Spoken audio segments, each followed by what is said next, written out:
Hey songwriters, if you've ever sat down to write a song and thought, why doesn't my chorus hit the way I want it to? You're not alone. Maybe you've written songs for years, maybe you've written dozens of choruses, but you still feel like your hooks are not quite landing. And yes, they're good, but they're not the kind of chorus that people remember and sing time and time again. And perhaps you've wondered why there's choruses out there that get stuck in a listener's head instantly and have people singing along, and whilst other songs just kind of pass by. The truth is, great hooks are not random. There are actually a few clear principles that you can be using to actually craft a great chorus. And in this video, I'm going to show you 3 of the most important things that can make a chorus catchy, hooky, and super addictive for listeners. And these are the things that I wish I understood sooner in my songwriting career. Hey, Danny here, founder of Songwriters International. If you're new, please consider subscribing. We help songwriters develop their craft and take their songs from good to great, and share tips, tricks, and techniques on all things songwriting. Now let's jump straight into this. Now let's talk about an actual technique that you can start using straight away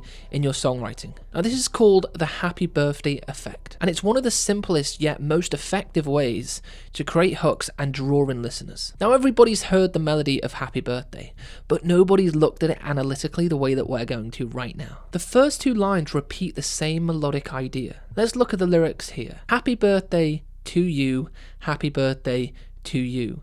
Happy birthday, dear. You'll find here the 3rd line breaks out melodically, and that change creates a real memorable moment. And if we were to sing it out here, you'll see how it works.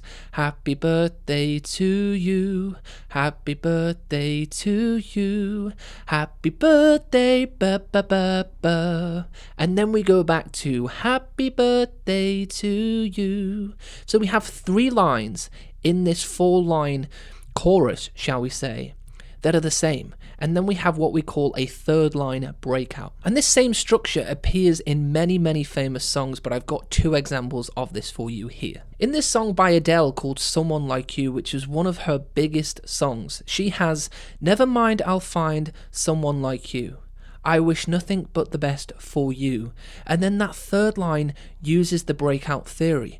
Don't forget me, I beg.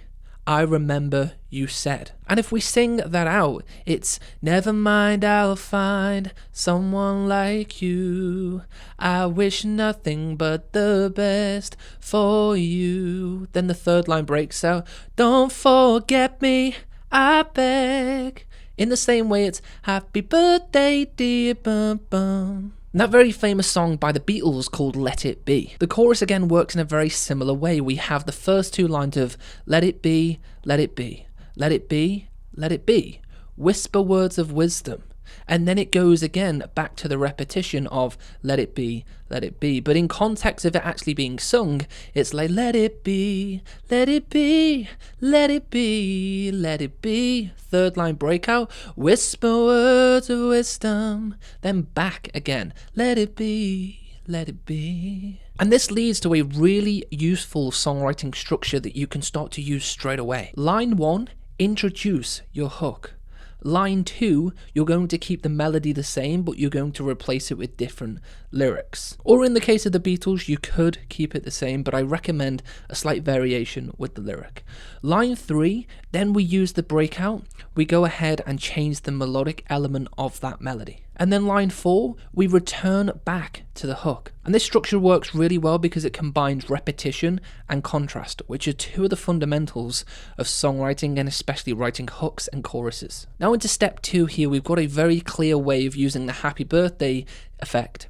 We now want to make sure we get to the heart and the emotional elements. And a lot of songwriters actually struggle with this, or in perhaps a lot of cases overcomplicate it. Now I want you to understand the chorus is usually the main emotional message of your song. It's the very heart of what the song is trying to say. But sometimes songwriters try to pack too much information into that chorus. They try to tell the whole story. They add lots of fine details, and they start to add super complex lines. And the result of this means that a chorus becomes much harder for a listener to remember. Now in most songs, the storytelling and the details actually sit in the verses and the other sections of the song. The chorus is where we then simplify the lyric. Now, for example, if it's a love song you're writing, the chorus might simply express how much someone means to you. If you're writing a song about freedom or adventure, the chorus might just express the desire to break free or explore the world. And when the story is simple like that and you say the main message you're trying to get across, the listener doesn't have to focus on anything other than a simple lyric and a catchy melody. And that's truly what's going to make your songs actually stick. Again, if we come back to the two examples of Adele's Someone Like You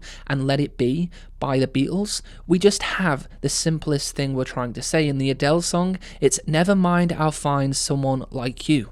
That is the main emotional theme of the song. If we look at the Beatles song, it is simply just let it be, let it be, let it be, let it be. So whenever you're writing that chorus, for the sake of creating hooks, for the sake of keeping the listener there, go and choose your simple lyrics and put them in there and focus your attention on the melody. Now, just on a side note, if you're a songwriter who wants to develop their craft, wants to become a better songwriter, take the songs they're writing from good to great, and wants to learn the skills to be able to do that and implement skills like we're learning here, then you can book a one-to-one call in with me personally where we can dive into your songs, your goals, and the areas of improvement for you as a songwriter. So below this video, you'll see a link to book a one-to-one call with me personally where we can do all of that, and I'd absolutely love to talk to you, dive through your songwriting, and take these skills and implement specifically into your craft. Okay, now into step 3. Contrast is the key. Now the truth is, you can have a very simple lyric, you can have the happy birthday effect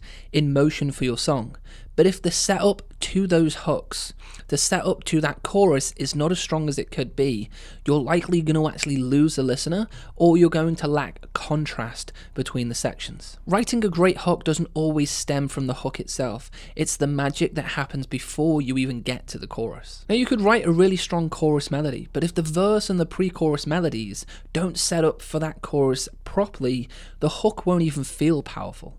But let me explain what I mean. Now imagine for this sake you have a verse melody that is very wordy, very syllable heavy, and rhythmically quite busy. For the purpose of demonstration, let me do something like that. So we're going to have a very wordy verse, and we're going to have a lot of movement melodically. So something like this. 1, 2, 3, 4.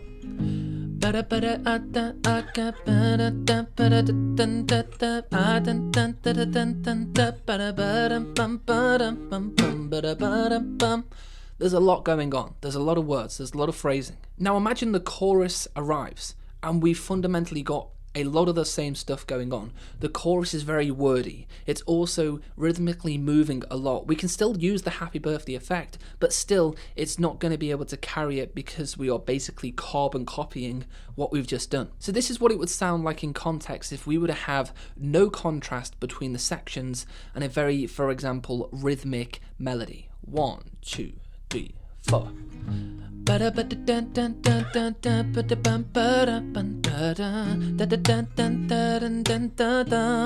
So we're still in a verse. Then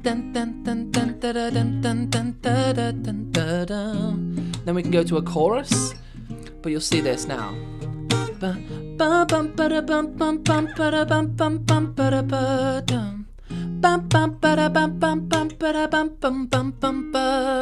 You can see how those melodies, whilst there's a slight alteration, they're fundamentally very, very similar. Lots of words, lots of rhythm.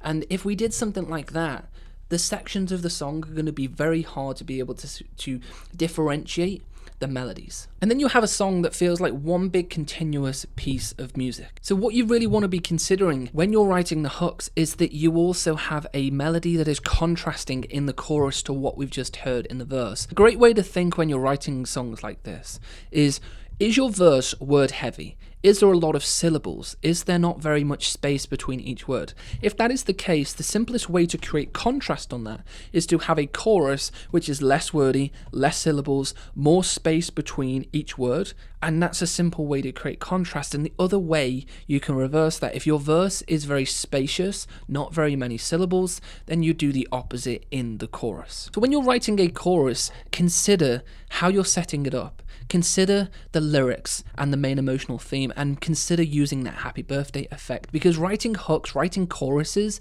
and writing songs that people remember is not too difficult if you have the simple concepts that you have right now to be able to go on and actually do it. The issue for too many songwriters is that they sit down hoping that something's going to come out rather than being methodical with it and being deliberate, because the art of writing great songs is doing things by design. sitting down and knowing that you're going to use particular strategies and techniques and processes to get a better song out the other side. Great choruses, great hooks are not written by accident, they are written deliberately by great songwriters. Now, I've also put together a video on the most successful songwriter of all time to date, which is a guy called Max Martin, who has had over 30 #1 hit songs. I've put together a video on the techniques he uses specifically to write melodically engaging, catchy songs using these techniques and other techniques. So somewhere around this video, you can click that, head on over, see how the greatest songwriter on the planet is using techniques and how you can implement them into your songs. Now, as I've mentioned as well before, if you want to book in a one-to-one call with me specifically where we can dive through your songwriting and we can get a little bit more hands-on and see how I can help, I would love to do so. You can book a call. If you haven't already, please consider subscribing for more videos like this. Go ahead, click the video somewhere around here to go and watch that Max Martin video, and I'll see you over there.